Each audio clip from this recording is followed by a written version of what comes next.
भूमिहार जिसके पाले में अपना वोट देगा, चुनाव उसी के झोली सीट की, जहां पे भूमिहार और राजपूतों में एक लंबा अदावत, लंबा वर्चस्व का लड़ाई शुरू से रहा है और चल ही रहा है। सभी को नमस्कार, मेरा नाम है सुजय कुमार। लोकसभा चुनाव की रणभेरिया बज चुकी है। कुछ प्रत्याशी अपने नामांकन के दौर में हैं और कुछ प्रत्याशियों पर दबाव बनाया जा रहा है नामांकन वापस लेने का।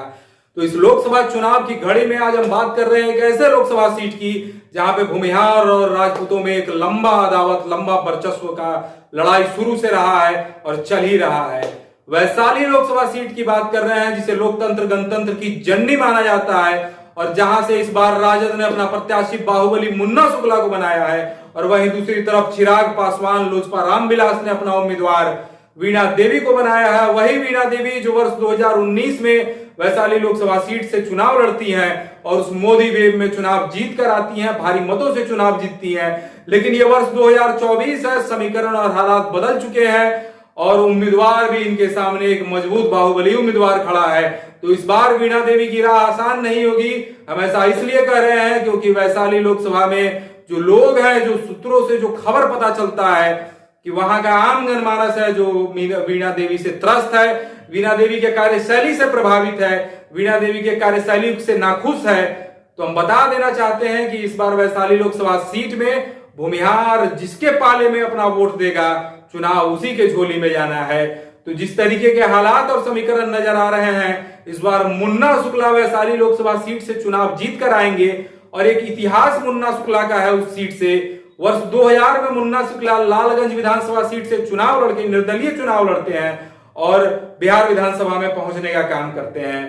मुन्ना शुक्ला उसके बाद कारावास में रहते हैं और वर्ष 2004 में कारावास से ही मुन्ना शुक्ला ने लोकसभा चुनाव लड़ने का ऐलान किया और उस चुनाव में निर्दलीय मुन्ना शुक्ला को वहां के लोगों ने 2.5 लाख मत दिया और उनके विपक्ष में रघुवंश प्रसाद सिंह, उस वक्त के बड़े नेता, मनरेगा मैन के नाम से जाने जाने वाले रघुवंश सिंह से काफी कांटे का मुकाबला रहा। लेकिन रघुवंश प्रसाद सिंह उस चुनाव को जीत जाते हैं। आता है वर्ष 2005 जब मुन्ना शुक्ला एक बार फिर लालगंज विधानसभा सीट से चुनाव लड़ते हैं। फरवरी महीने में जो चुनाव होता है, मुन्ना शुक्ला उस चुनाव को जीत जाते हैं। लोजपा के टिकट पर चुनाव लड़ते हैं लेकिन उस समय सरकार बन नहीं पाती है, जिसके बाद अक्टूबर माह 2005 में एक बार फिर बिहार विधानसभा का चुनाव होता है और इस बार मुन्ना शुक्ला जेडीयू के टिकट पर चुनाव लड़ते हैं और मुन्ना शुक्ला को लालगंज के लोगों ने भारी मतों से चुनाव जिताकर बिहार विधानसभा में भेजने का काम किया। अब आता है वर्ष 2009 जब मुन्ना शुक्ला एक बार फिर लोकसभा का चुनाव लड़ते हैं। वैशाली लोकसभा सीट से सामने विपक्ष में उम्मीदवार रघुवंश प्रसाद सिंह खड़े रहते हैं और रघुवंश प्रसाद सिंह से काफी कांटे का मुकाबला होता है। 20,000 के मामूली अंतर से मुन्ना शुक्ला उस चुनाव को हार जाते हैं।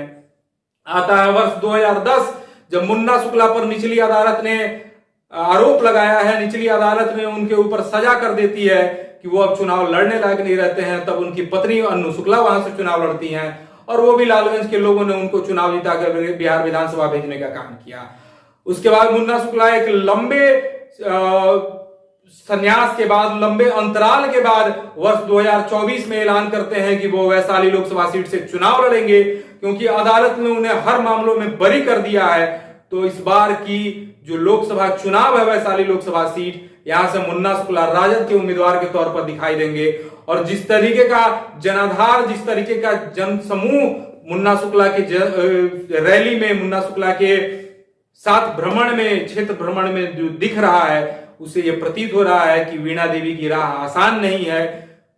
खासकर वैशाली लोकसभा सीट में तो इस बार मोदी वेव काम करता नजर नहीं आएगा क्योंकि मुन्ना शुक्ला का अपना एक अलग प्रभुत्व, एक अलग वर्चस्व, एक अलग प्रेम, एक अलग व्यवहार, एक अलग आशीर्वाद है उस क्षेत्र में उनको वहां के तमाम लोगों ने दे रखा है। क्योंकि व्यक्ति जो कि निर्दलीय चुनाव लड़के 2.5 या 3 लाख मत लेके आता है तो उस व्यक्ति का उस क्षेत्र में कुछ प्रभाव रहता है। वही दूसरी तरफ वीणा देवी से लोग काफी नाखुश हैं।